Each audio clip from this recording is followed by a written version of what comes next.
Hi, and welcome to Climate Governance Malaysia's Roundtable Series. I am Dhaartshini, the Advocacy and Public Affairs Manager for the Malaysian Recycling Alliance, MAREA. I am your moderator for today's session. A little bit about a bit of a primer on the CGM Roundtable Series. This series is a collaborative platform bringing together policymakers, industry leaders, academics, and corporate players to crowdsource practical policy recommendations for Malaysia's climate transition. CGM has held its first roundtable series in 2022, and it proved instrumental in moving the climate agenda forward. So in 2025, this series has now expanded. And today, in one of two sessions co-organized by MAREA, we will be looking at post-consumer packaging waste and extended producer responsibility policy as a tool towards achieving circularity in Malaysia. So this session specifically brings together business, policy, and community perspectives to shape industry-friendly EPR recommendations in Malaysia. So as your moderator, before we start, I think it's useful for us to set the stage and to understand a bit about what EPR is. So I'll start with a working definition. EPR is commonly defined as an environmental policy approach in which a producer's responsibility for a product is extended to the post-consumer stage. So this is where the producer is not only required to manage the product up until they put it on the shelf, but beyond that stage and also looking into the waste that is generated from that particular product. And this policy is characterized by three main components. One is, as mentioned, shifting the responsibility towards producers, but this doesn't mean that the municipalities do not have a role. They still continue to play a very important role in waste management. This is how the EPR provides a platform for collaboration between the municipalities and the private sector to manage waste and to reach circularity better. The second key component is that there are incentives for environmental considerations, which means that producers who go above and beyond, which we will hear some examples of what that looks like from our producers here today. When there's already early adopter activities, this should be incentivized in order to ensure that we accelerate our progress towards circularity. And finally, a producer responsibility organization is a key component of EPR policy, and that is the role MAREA plays in Malaysia. A PRO is an organization that finances, administers, and organizes EPR activities in Malaysia. Next slide, please. So what MAREA does is we provide, and what PROs typically do is provide collection support at different parts of the value chain, and we cover all post-consumer packaging materials in Malaysia. This includes supporting collection, sorting, and recycling of materials, but also consumer education and public awareness campaigns. Next slide, please. So finally, before we go into hearing from our very insightful speakers, I'd like to set the aim of the session. So this session will focus on exploring case studies of successful EPR efforts and challenges in achieving scale and impact where it's voluntary, because in Malaysia, currently EPR is voluntary. We want to look at what a mandatory EPR system would look like. We want to explore the benefits of a hybrid EPR model, which allows for both PROs and individual companies to conduct their activities, and we'll hear a bit more about that as well. And the third point, which is potentially what we would like to bring to the government as well, is the importance of transitional incentives. So what kind of incentives early adopters and companies look for when they are looking at EPR policy? And finally, what kind of policy would ensure flexibility without compromising accountability? So without further ado, I'd like to first introduce our partners and subject matter experts that will be leading the discussions in this session. First off is Dr. Sri. Dr. Sri Umeswara is a leading expert in circular economy, sustainability, and waste management. He serves as Vice Chairman of the MPMA Sustainability and Recycling Committee, Secretary General of the Malaysia Recycling Association, Plastic Recycler Association, and advises the World Bank IFC on plastic transition programs. Internationally, he represents Malaysia in the UNEP expert group on marine litter and microplastics, bringing deep expertise across policy, industry, and research.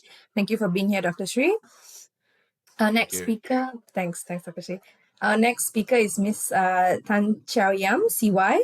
CY is the head of sustainability at Nestle Malaysia. She has over 20 years of experience in operational improvements and change management. She has been instrumental in advancing voluntary EPR through post-consumer packaging collection initiatives and plays a key role in Nestle's sustainability roadmap, embedding climate and circular economy goals into its core operations. Thanks for being here, CY. Thank you. Thank you for the invitation.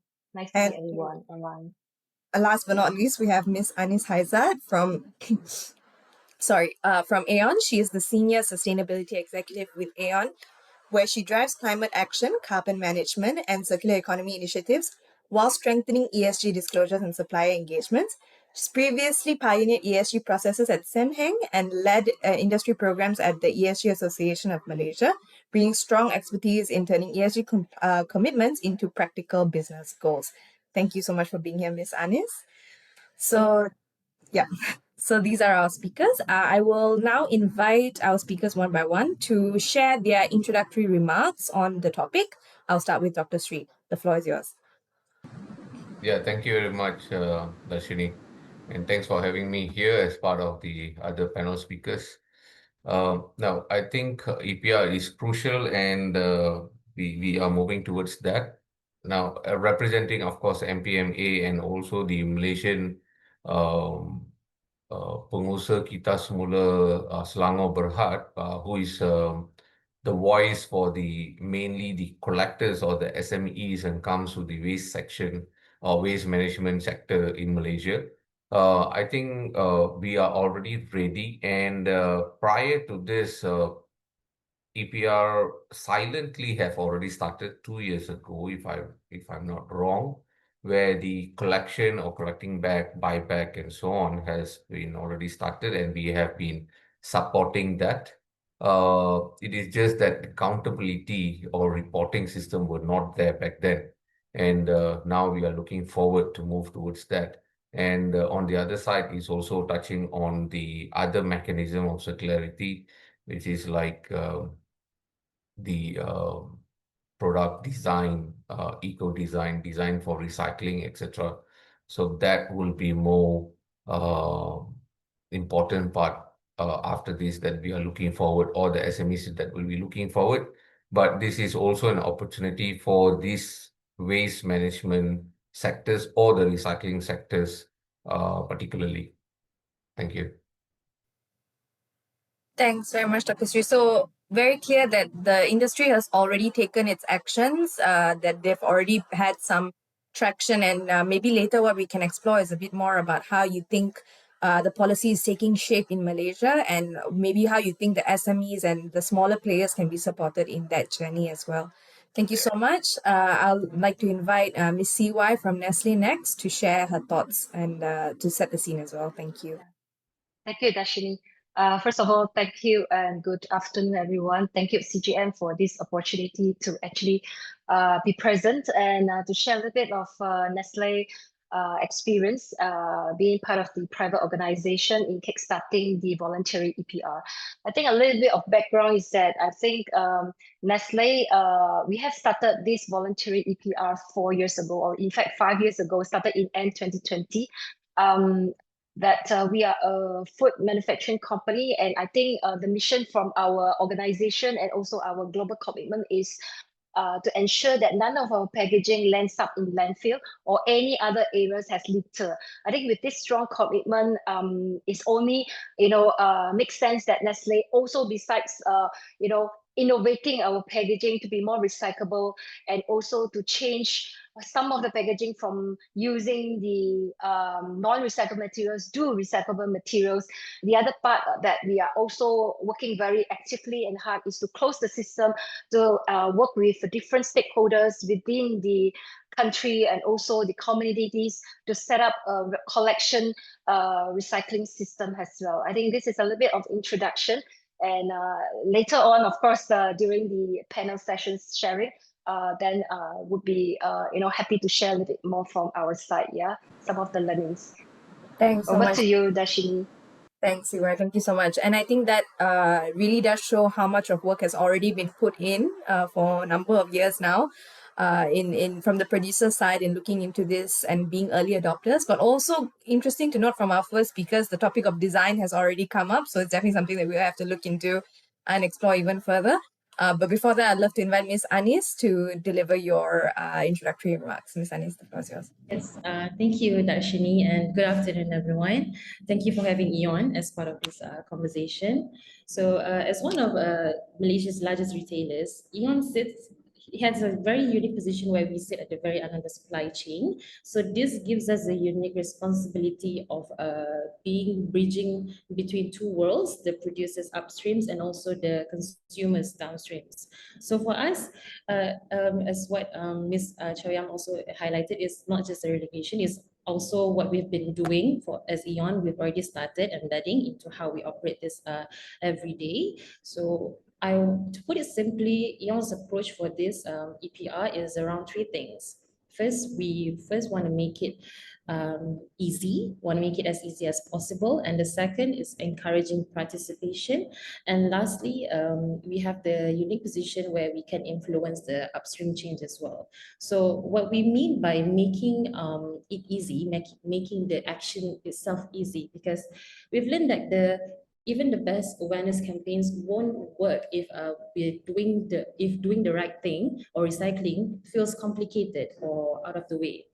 So that's why Eon, we want to focus on making the action more convenient and also visible. So we have set up our buyback and recycle centers at one of our malls, Eon Alpha Angle, so the customers can bring the PET bottles and all that. And we've also placed recyclable bins across our malls. But we found that accessibility isn't just about bins, it's about the systems that actually work, the clarity, the experience of recycling itself. So we focus on improving our signage, and also we placed the bins in located high traffic areas. But if we want recycling rates to improve, the process must be as simple as intuitive as possible for both our customers and because we have our malls also, so for our tenants as well. So that's how we interpret EPR at the retailer level. So we create the infrastructure and also the environment that make the responsible action more practical. I'll share this more in a bit towards the end of the panel. But to touch on how we encourage participation, also we learned that awareness doesn't drive just participation, but rewards do also. So that's why we collaborate with other partners, where we incentivize the consumers when they return their recyclables, they will get like points or like free hand sanitizer, free things as well, and all that. And then the last thing is that for influencing the upstream change is that we actually launched our responsible supplier program, Eon Responsible Supplier Program, last year, and where we want to aspire to incentivize the suppliers to start decarbonizing their business. And that's also including tackling upstream challenges like packaging reduction and also circular product design. So to be blunt, we know that this sustainability or EPR things efforts are tied to business advantages. Unless they are tied with business advantages, the progress will still stay slow. So this program is designed to shift that, and I'll share that more in a bit later on. Yeah. Thanks so much, Anis. That's very insightful. I think the topics that you talked about in terms of the role of the retailer is very relevant, because although the retailer may not necessarily be directly impacted by EPR legislation or may not necessarily be deemed one of the direct companies affected by EPR, they definitely play a very critical role in ensuring that EPR policy is made successful, and you have such a close interface, as you said, with the consumer, and so understanding that behavior will be critical to making EPR policy successful. But also the other point that you mentioned, which I'd love to revisit also later, is considering, of course, EPR needs to be ambitious, but EPR, and we want an ambitious EPR policy, but we need to draft it in a way that it's industry friendly. And that explains the whole reason why we're here today, because if it's not business friendly and it's not sensitive to the needs of businesses, you're not likely going to see the kind of compliance that you're looking for. And it's important that we appreciate what makes the most business sense, as you mentioned as well. So thank you so much to all of our speakers for that. It really set the tone for what we're going to be exploring today. And I think we can go into questions now because we want this session to be as interactive as possible. I already see a few questions in the question box, which is great. Please feel free to leave your questions in the Q&A section. But just to get us started, I'm going to set a general question and pose a general question to all of our speakers. And that is, what is the most critical policy component of mandatory EPR that will encourage innovation and development in the industry whilst ensuring compliance of recovery targets? So what, in your perspective, would be the most critical policy component to make sure that the industry is able to comply with and keep up with EPR, but also to innovate beyond what is required of them? So Dr. Sri, I would invite you to answer this question first. Yeah, I think is making it mandatory and enforceable, first of all. And at the same time, the most important part is perhaps two things. One is making your product recyclability or recyclable. At the same time, including recycled content. So that will drive more innovation, R&D, and so on. Look into the innovation and also the design part. Right. So I think what you're also describing is how to create a market so that there is enough collection and also that the recycled materials is actually put back into the new packaging material that comes out as well. Right. Do you have any examples, or maybe if I would ask for a bit more of an elaboration, do you see any regional examples of how EPR policy has been industry friendly and where it's important that the policy is industry friendly, or maybe just some insights that you have on the need for it to be an industry friendly approach? Now, if that is the case, I think Europe have started it, and regionally Thailand, if I'm not mistaken, have also started it as well way back, and they have a very environment or industry friendly and environment friendly EPR models already. Even in Malaysia, I would say some of the industry or some of the particular materials have already started looking into that and started it. Yeah. Yeah, but I think what you're saying is also that it's important that it's made to be mandatory, right? Because only then you will see the kind of scale. Yes, yes, definitely. Okay, great. Thank you so much. CY, your thoughts on how or what would be the most critical policy component of mandatory EPR so that you can encourage the kind of innovation and experimentation that Nestle has already done for so many years now? I think in terms of the policy, I think importantly is to have this, how to say, a practical approach, I would say. Yeah, it must be understanding industry, where we come from. I mean, I'm speaking on behalf of industry from Nestle perspective.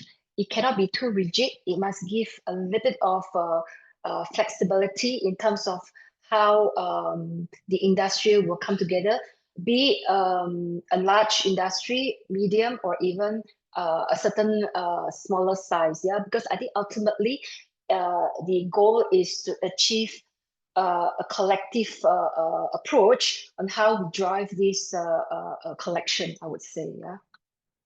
Definitely. So, just to also get your thoughts, I think Nestle is one of those organizations that has already looked at how to do things themselves, but also to do it collectively in terms of going with the PRO. So, I think that you would also think that it's important that companies have the options, right? Maybe you can explain a bit more about why that kind of flexibility is important as well.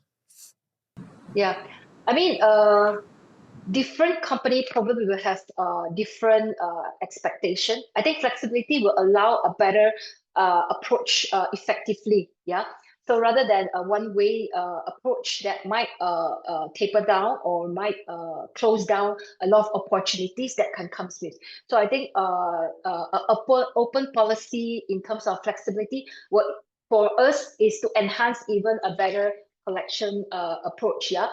So with that, I think that will give a lot of rooms for discussion, I would say. Yeah.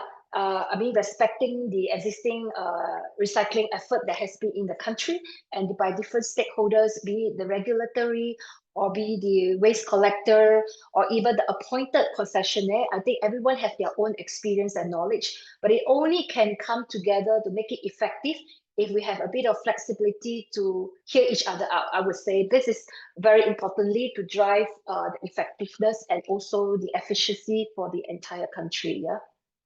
Thanks, Siwa. Yeah, that's very insightful also in terms of how many different players and actors there are actually. Exactly. Yeah, Thanks so much. because it will influence the approach as well, because one side cannot cover all, right? So I think that is also important. And I think from the industry is also, we wanted to add a little bit of scale, I would say.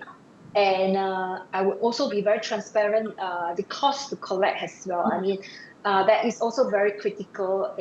When we come together as a big nation, big team, it will only add on more value to have this flexibility to converge into one goal, I would say. Yeah. Yeah, definitely. Thanks so much, CY. Over to you, Miss Anis. Just wanted to also get your thoughts on what do you think from a retailer's perspective would be the make or break policy component in making sure that everyone's able to meet their EPR goals and recover materials for recycling? Yes, okay. So before, when getting this question, I thought about like, and for any EPR model to work, the policy must strike a balance between clear direction and also practical flexibility. Not to ride on your back, Ms. Cheow Yam, but yes, I agree with you fully on the flexibility part and make it practical because, but for retailers' perspective, the model should allow room for innovation in a sense where, for example, you let us experiment first. Yeah, we experiment first with some collection system, whether on a digital or physical, and also let us experiment with the reward-based recycling instead. And I also agree with that. There is no one size fits all setup. It has to be, you have to allow us time to be able to figure out which system works best for us. And also I agree with Dr. Sri, where you say that this has to be mandatory, but zooming in a little bit, we as EON feel that the awareness and the education part must be mandatory, not just for the producers, but also for retailers and consumers and also the wider public. So see, these recovery targets can only be met if everyone understands their role. And when people know why and how to recycle correctly, then I think compliance becomes much more achievable and natural. And also for my part, as EON's interest, as the industry's interest, the EPR has to, the policy, the key in the policy has to be the implementation guidelines need to be very clear and realistic. So for example, if the policy mandates that every shopping mall or every retailer must have a buyback or collection center, the government should define what that means. I mean, how big should the buyback center be, or what materials must it mandate to collect? What sort of criteria that accounts to have that buyback center? Yeah, I think that's all coming from EON. Thanks so much, Anis. Yeah, I think we were hearing a lot of like the practicality, the need for practical and clear. I think that was a very important point that you touched on, clear guidelines from the government so that the industry is able to comply with and follow through on the targets that have been set to them. I'm going to very quickly go to the chat because I see a lot of questions, and I'm going to pick Audrey's question first, but please keep them coming in the question section. I'm going to pick Miss Audrey Lee's question first because it has to do with actually one of my questions to CY and Anis as well. So I see here that this person agrees with the call for mandatory requirements in order for us to reach scale of EPR. But CY pointed out one of the key challenges in implementation, which is the readiness of the consumer, and proper waste segregation requires a lot more push. So I think maybe I'll head to CY first, and then Anis, you next. On CY, you can start off maybe with your experience on engaging with the consumers in your voluntary EPR projects that you have already conducted in Malaysia, and to give us a sense of what that's been like and how you've seen behavioral changes in consumers. Okay. Based on our experience, as we started 4 years ago on this voluntary, definitely the readiness of the consumer not everyone is prepared to go for that, yeah. And it's actually a changing mindset, honestly, a changing mindset, a changing behavior. As of today, I think if the policy is not yet established fully and is not mandatory, a lot of, in bell curve consumers or even netizens, they are actually have the freedom to choose whether they want to oblige or not, right?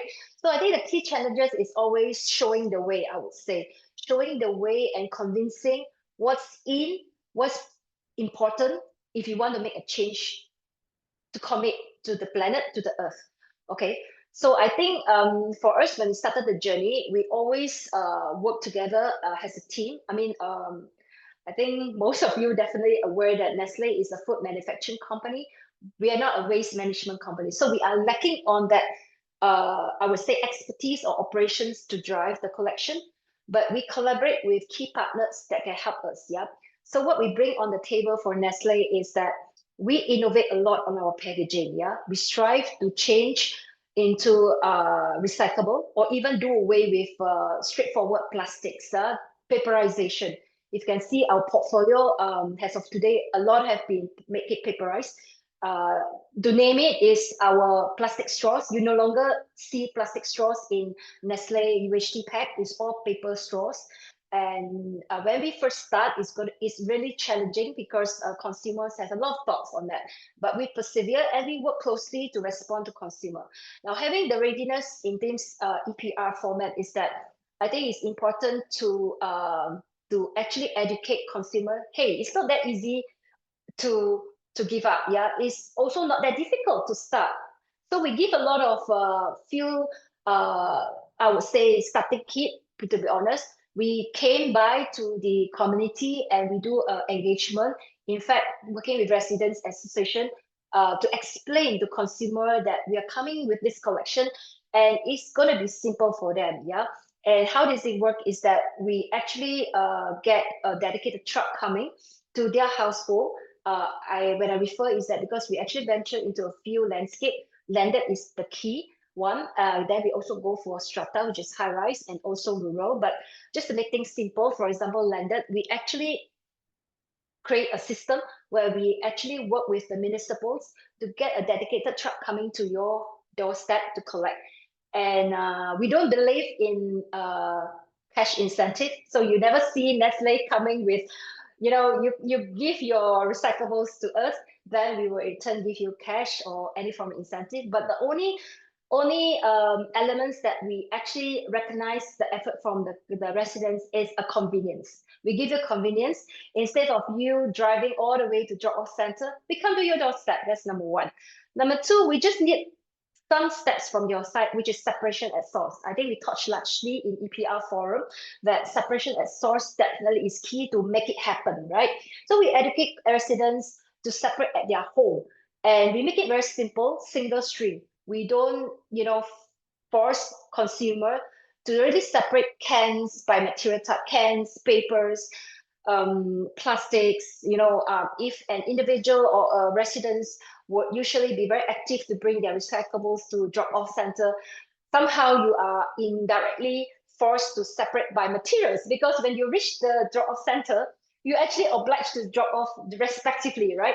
So for our program, we say, as long as it's clean and dry, we collect everything from your end. So this is the commitment that we're giving, and it's on time schedule. Now, this is also very important, reliable service.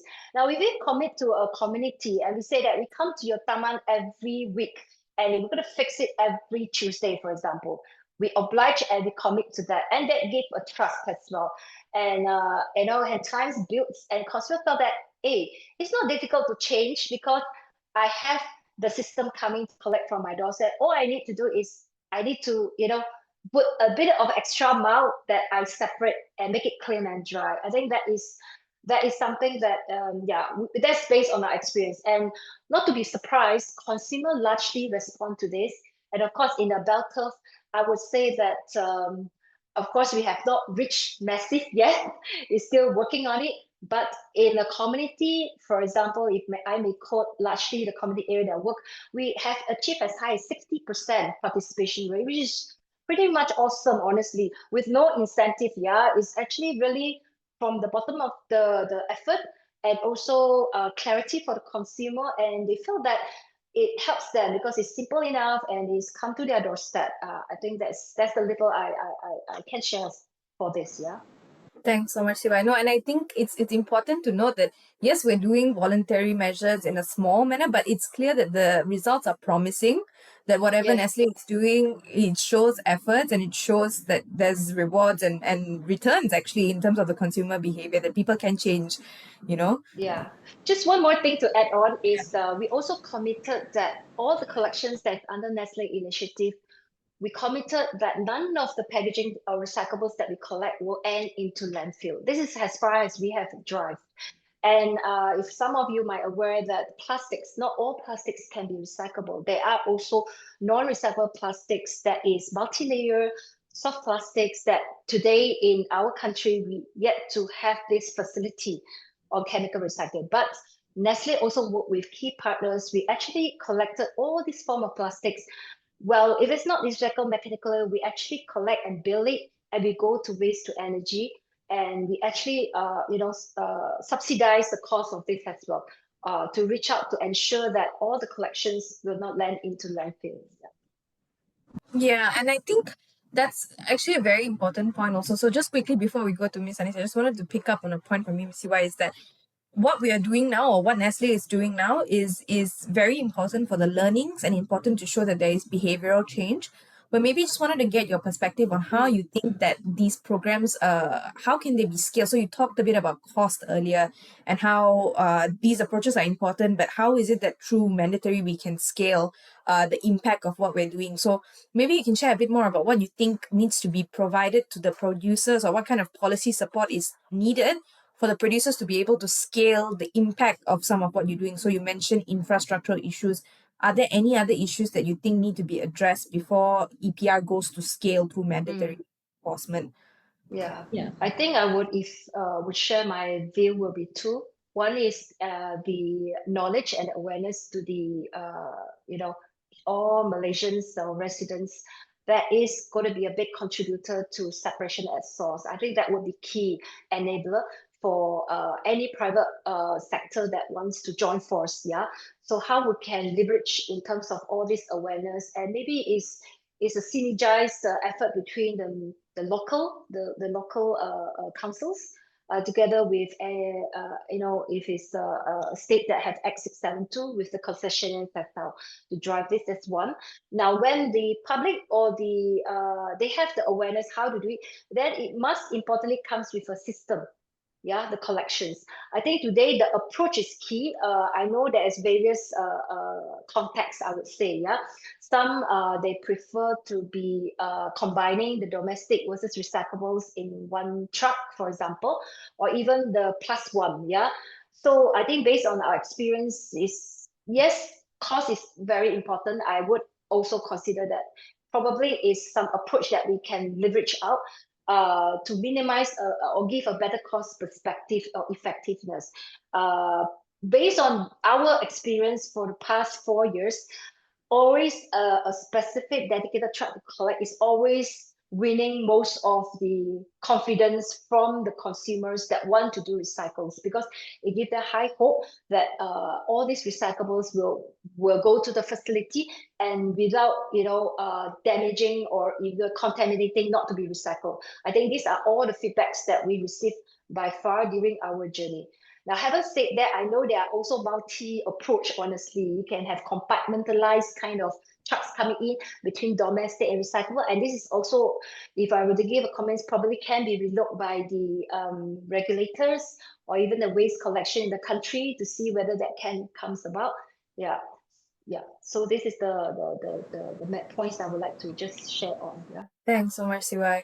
Yeah, and just quickly over to Anis as well. Wanted to hear from you because I think you also had some thoughts to chip in on how the behavior of consumers can be influenced, and so the role that the retailers play, which is very important in this particular element Yeah. of yeah. Yeah, because as a retailer, we are at the front end, right? So we can actually see the consumer behavior and all. So from what we gathered is that the consumer education part of this has to be understandable and also actionable. Understandable is it's to the points that you're explaining how to do it to a 5-year-old or 4-year-old thing kind of thing. You have to make it easy. You have to you have to provide clarity. You have to use simple vision, simple step-by-step guide. This is for us to help on the consumer lacking in part of the segregation part. And the communication must be visual and must be straightforward. You have to use pictures, you have to use icons, you have to use short phrases instead of heavy messaging, because the goal for all this is to not let them overthink it, to not let them overthink it and so. And I think what can encourage this is actually, I can share a little bit about our collaboration with Tetra Pak early this year, with also with KPT Recycle. This is not on consumer part, but it's actually it's still at the end where we collaborate with our tenants. So what we do is, what we know is actually well, shopping malls are a major source of heavy beverage carton waste, and coming especially from the F&B tenants, right? So the goal is simple: to make it easy for the collection for both tenants and shoppers to recycle their UBC. So what they did is actually, innovation actually helps in this, where we install the IoT enabled digital kiosk and also an app to help track the real time. But what make this pilot project works is how easy and low hassle it is for the tenants. Okay, so first, the machine allows them to not wash or clean the cartons. Okay, the machine can still accept them. The tenants just need to flatten the cartons before dropping them. And also, the system in the machine uses image capture for faster validation, because if it's not the right item, they will throw it back.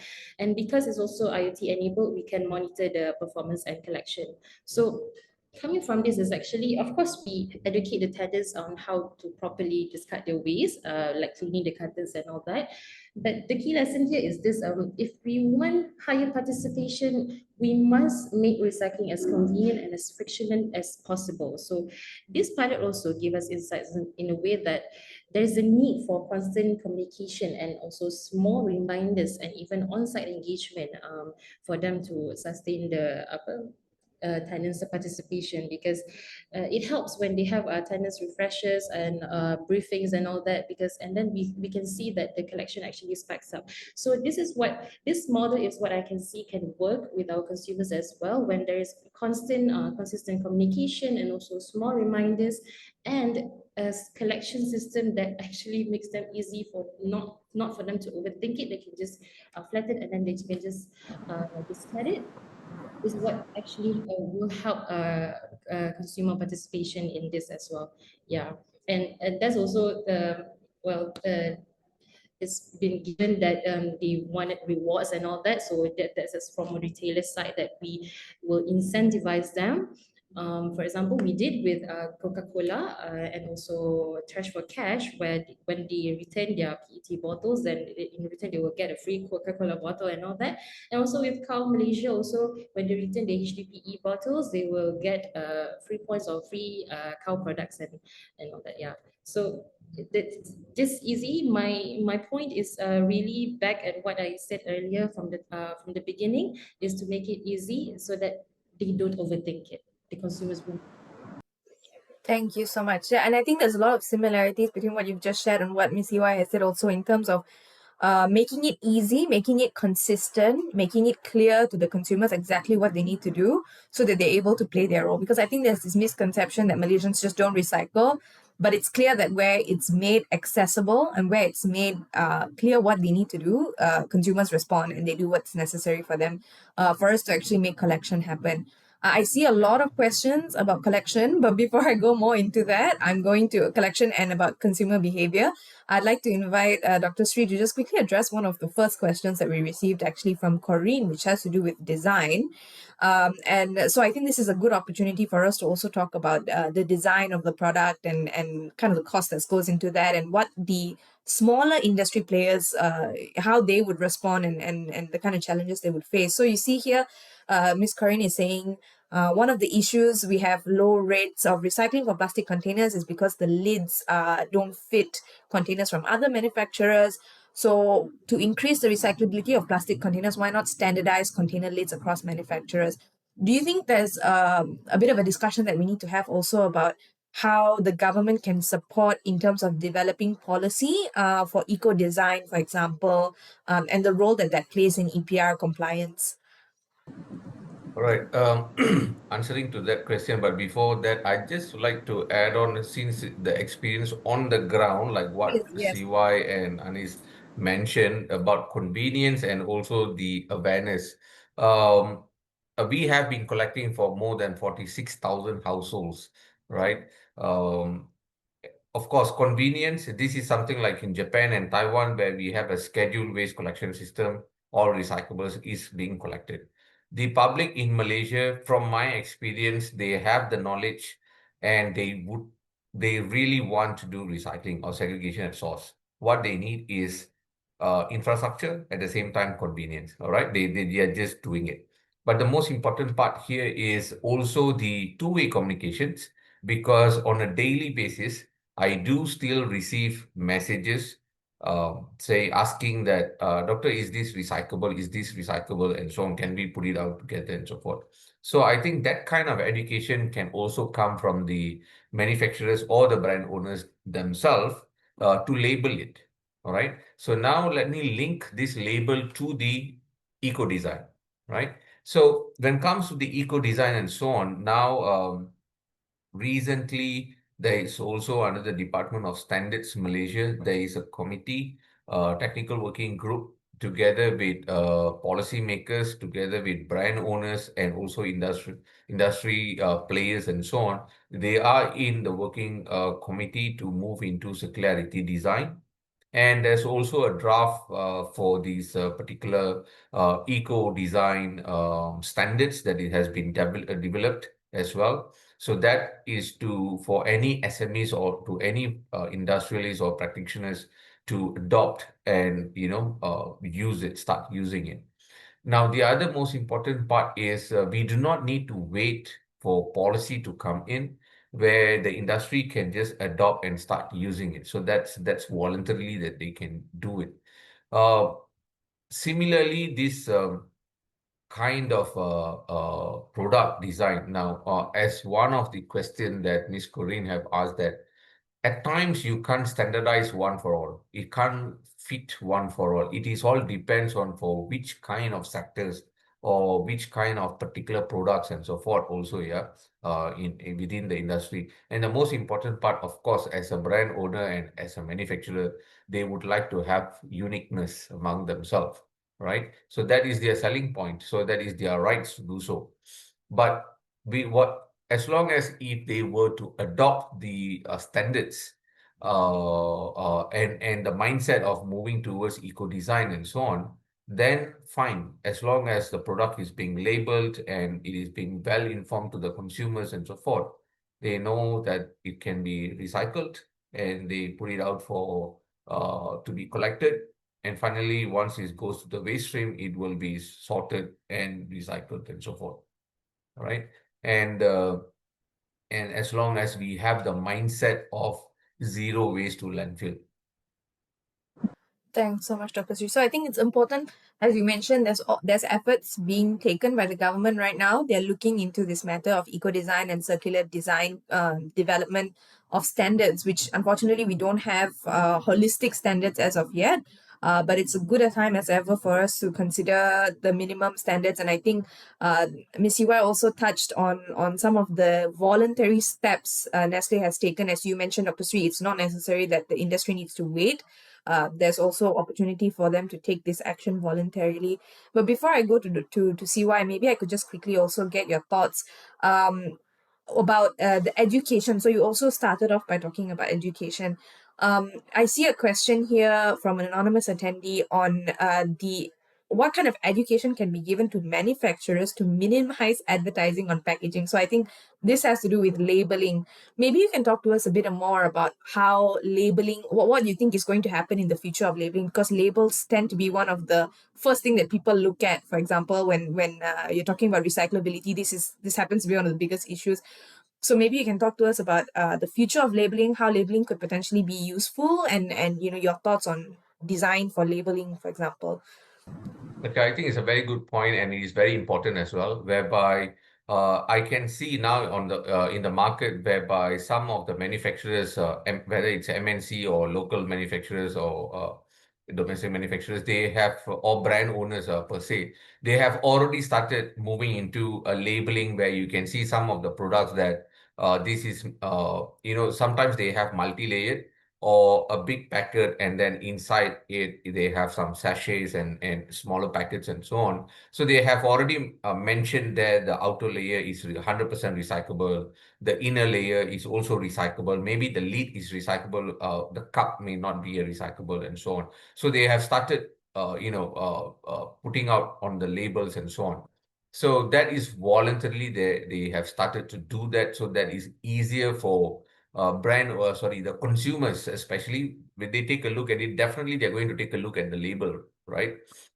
The first thing that they are going to do is they are going to take a look at the what is the material ingredients, or maybe the what we call the expiry date, the price of it, and so on. So definitely, if this label is going to be big enough and visible enough, and that will be encouraging consumers to do so. And when you compare before, the recyclable symbols with 1 to 7 when it comes to plastics, or even the recycled triangle symbol used to be very small.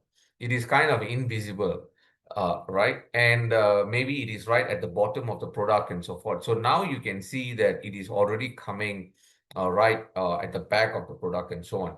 But what I'm looking at, the changes could be, or coming soon, would be this, where quite some time back, when one of the ministry, especially Ministry of Health, if I'm not mistaken, when they highlighted and made it mandatory, and they even have stakeholders engagement with the brand owners and also product producers and so on, especially when it comes to food related to the sugar content. All right. And they requested the product owners to publish that particular label right in front of the products. So now you can see this product will have less sugar, what is the sugar content kind of thing. So that kind of mandate would come soon, whereby the recyclability labels of the products, maybe in coming soon, would be visible enough or right in front of the product itself. So that will encourage public to take a look and see whether the product is recyclable, have some recycled content, to encourage products that is environment friendly and so on, and also to see which are the types that is can be recycled and so on. Not only that, some of the brands have already started using less material. That is also, I would like to encourage that and applaud to them, whereby some of them have already start to use less material, like 25% less. I would like to congratulate Nestle in this as well, and not just Nestle. And some of them have already moved into design for recycling or recycle ready kind of material, from multi-layer to mono-layer and so forth. And the next one is also reducing the weight and the materials being used in that particular packaging or products and so on. So even that is already pointing out the eco design. Definitely, no. I think we will also definitely touch on this from CY's perspective also, and she already mentioned some of what has already been done by Nestle. So it's clear that companies have already made the kind of progress, but it's important that standards which the government is already looking at will support the scale that we need. There's just one more question also that I would like to ask. So many recyclers in Malaysia, to you, Dr. Chi, so many recyclers in Malaysia currently process significant volumes of materials imported from abroad. However, the import of recyclable waste is becoming increasingly difficult, and recyclers are being encouraged to look for feedstock locally. But the availability of these materials are still an issue because of the eco design, because of the collection, and because of the infrastructural issues. So, do you see the risk of mandatory implementation without fixing these issues, leading to large recyclers facing financial distress or even bankruptcy, for example, because they may be asked to, without a fast implementation of mandatory EPR, they may not have the feedstock that they need in order to survive. So, how do you think EPR actually plays an important role in that aspect? All right. The first and foremost is, of course, when take a look at industry by itself. Of course, Malaysian industry, when it comes to such kind of recycling and also the recycled content and so forth, both domestic and abroad. Like for example, domestic, when there are companies E&E, automotive, and so on, they also use high percentage of recycled content. So and our local players do get an opportunity, and the employment rate also goes up, and the recycled content also goes up. They need recycled content. That's number one. Number two is Malaysian manufacturers are also similar like the Japanese manufacturers and so on. We are one of the largest when it comes to certain types of semi-finished good and also finished goods. So that is also good, right? Okay. Now, but then most important part is now when it comes to the recycled content, there is high demand for recycled content. So therefore, when the ecosystem is not friendly enough to do the collection, sorting, or even when it comes to recycling and so on, any technology in Malaysia or anywhere around the world can emerge at any time when it comes to recycling and so on. But what is needed is consistent supply of the feedstock. If there's no consistent supply, the business sustainability will not be able to sustain. Okay. So therefore, when the ecosystem comes into place, when there's a proper collection, consistent supply of the collection or the supply and so forth, and that will be able to support the entire recycling stream as well as the manufacturing stream as well. Or not, you will be seeing bigger companies moving towards any other country. They will be moving out from Malaysia. All right, because there's no sustainability in this kind of areas. So that part, and eventually that will reduce the amount of importation. And I would say that now from the report, the importation of plastic scrap particularly have reduced tremendously as well. But it will reduce further once the implementation of EPR becomes mandatory. Yeah, definitely. And I think it's important, as you said, when it does become mandatory, the consistency of feedstock will be able to, or will be kind of a lifeline for some of these recyclers. And the big recyclers may be able to survive, but of course, the smaller players need the development of the feedstock, and collection and recycling through EPR will be necessary for that to take place. Thank you so much, Dr. Sri. I'm going to quickly head over to Miss Anis for one of our final questions also, because I think we're coming close to the end of this hour. Can we just hear a little bit more from Aeon's perspective on how you spearhead supply chain management? So you talked a bit about Tetra Pak as an example, but I'd love to hear more about, for example, the suppliers responsible suppliers program, and how you influence procurement, resource usage, and product design as a retailer. So how do you choose what actually gets retailed on Aeon? Okay. Yes. So for the Young Responsible Supply Program, how we shape the program is okay, because we want to shape our internal procurement policies, right? And we structured the program in a way that we bring the suppliers along the journey rather than imposing requirements from the top down. So this program, as I mentioned, we collaborated with Bursa Malaysia, CIMB, and also my ESG Singapore Berhad.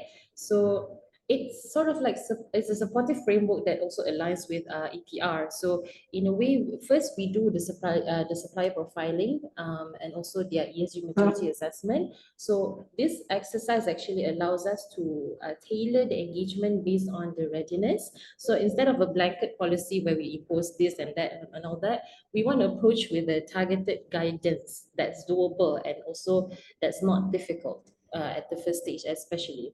And then through we will be conducting a lot of engagement and also development workshops. So in those workshops, we want the suppliers to see how sustainability and also EPR related initiatives directly connects to the efficiency and cost savings and also their competitiveness. So and not just compliance. So, for example, we will be having one of the carbon management and resource optimization. So they will be able to track energy use and materials through our CSI carbon tool, and this will actually give them a clearer picture of where the improvements can be made in terms of the packaging and all the entire operations overall. And then lastly, when we do all this simultaneously, we will be embedding the ESG and also circular economy criteria into the procurement and also supplier scoring mechanism. So this means suppliers who improve in sustainability efforts will gradually receive higher visibility and also a preference in Aeon's sourcing decision. So, and on the intensive side, through CIMB, suppliers can explore green financing options to fund their initiatives, and this will also means that it is removing one of the biggest barriers to EPR adoption, which is the cost. So over time, the way we see this is that these internal policies, from supplier scoring to recognition, will send a strong market signal that the responsible sourcing are not just a nice to have, but also the business. It is the business enablers within the Aeon's ecosystem. Yeah, so that is how we want to approach our supply chain in terms of this EPR thing. So it's a mix of a structured engagement where the suppliers have to be educated and feel supported. And also this will send out the clear procurement signals where ESG performance links directly to business advantages and continuity and also opportunities as well. And lastly, it comes with the recognition from Aeon. Yeah. Yeah, Yes. that's a very critical role. And I would say that being able to influence the supply chain in the way that Aeon does is actually critical in also informing the consumers of making the right choice. I think eventually, with how successful the supplier program will be, it will be important for the retailers to say, okay, this is the smart choice, and this is what we know based on our engagement with our suppliers is the smart choice and the right sustainable choice. Thanks so much, Ms. Anis. I'm going to invite CY because there have been quite a number of questions on Nestle's design, on product design, and also a bit more in terms of even the product itself. So there's actually quite an interesting question from an anonymous attendee on the use of saturated fats, for example, in products, which actually makes it more difficult for the product to be recycled in certain instances.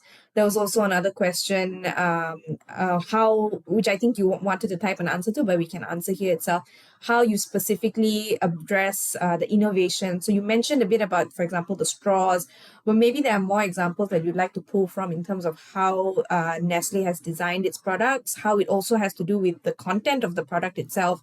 And yeah, you've mentioned freshness and how all that plays into one another. Yeah, I think it's just to just share more for those who are interested to ask a little bit more. I think in essence, Nestle focusing a lot on our innovation of our packaging. If you can, I mean, if you have time, if you want to know a little bit more, you can actually search into our public website. There are a lot of initiatives, but to name with, just like Dr. Sri was mentioning earlier, we actually focus on less packaging, the first to start with, yeah. Fit for purpose to begin with. Whatever that's not necessary, we trim it. That's number one. Of course, at the same time, we also look into the type of material designed for recycling. And I think for those who is in this line of knowledge, this design for recycling material definitely is not cheap. Yeah, so it's a lot of effort that we actually put it in to look into. To the most of also paperization. Now, I think to name with, beside the straws, our hot cup paper bowls has been evolved already. And those who are actually knowing our products on Milo UBC, the outer layer used to be shrink wrapped and now has been paperized into a cluster wrap. And these are all investment done by Nestle. Yeah, so I think less packaging, design for recycling is definitely our effort, and using the right material. Now, besides this, also our bottles are 100% recyclable PET we have used. Now, having to do all this without a system like what Dr. Sri or even retailer side from Anis was mentioning, then it deserve nowhere, right? Because consumer can consume the product, and then consumer wants to recycle, but then the recycling path is not so clear. That's why Nestle is also starting the other side of it, which is to support and also to collaborate with relevant parties to create system. Yes, it is voluntary as of now, but we decided to walk the path as well, because also we felt that it's needed to show the way, number one, and also to ensure that it's part of the producer responsibility, yeah, before the mandatory comes. At least it's learning for both sides as well, yeah. Thanks so much, CY. So I think we've kind of got to most of the questions from the audience in terms of how to engage the consumers, the design of the product, collection and recycling. If there are any comments that you guys want to make in the chat box, please feel free to do so. But I think before we end, I'd just like to end with one final round of questions, which is a general question to everyone in terms of how early adoption of EPR can be incentivized, because it's clear that EPR is coming in Malaysia. We're looking at a policy framework coming up as early as 2025, and that means the industry needs to be ready. We have some early adopters here with us today.